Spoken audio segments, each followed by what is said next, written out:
नमस्कार, मैं हूं आपके साथ साक्षी। यूपी की सियासत में नई हलचल पैदा कर दी गई है। ओम प्रकाश राजभर के बड़े बेटे अरविंद राजभर हाल ही में पहुंचे समाजवादी पार्टी के दिवंगत विधायक सुधाकर सिंह के घर।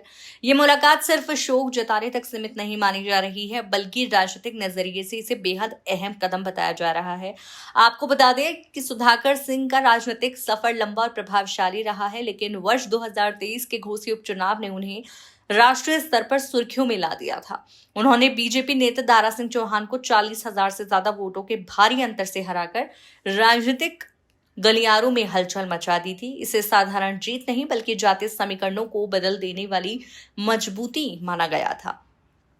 यही कारण था कि राजनीतिक जानकार उन्हें जॉइंट किलर के रूप में देखने लगे थे।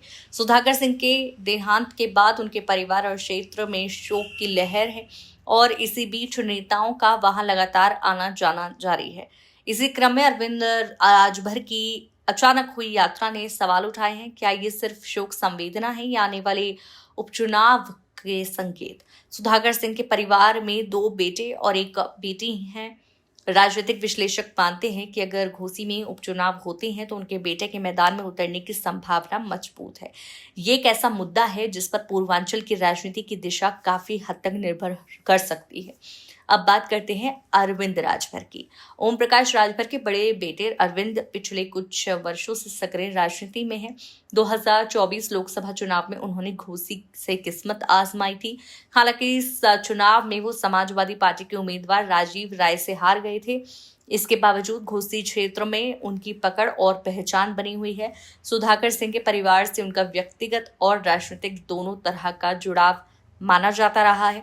मुलाकात के दौरान अरविंद राजभर ने बेहद भावुक अंदाज में कहा था कि सुधाकर सिंह जैसे नेता का जाना लोकतांत्रिक व्यवस्था की बड़ी क्षति है। उन्होंने कहा कि उनके काम करने का ढंग, जनता से संवाद की शैली और कठिन परिस्थितियों में भी डटकर खड़े रहने की क्षमता सभी के लिए प्रेरणादायक है। उन्होंने साफ कहा, ऐसे नेता की कमी आने वाले समय में पूरी नहीं हो सकती।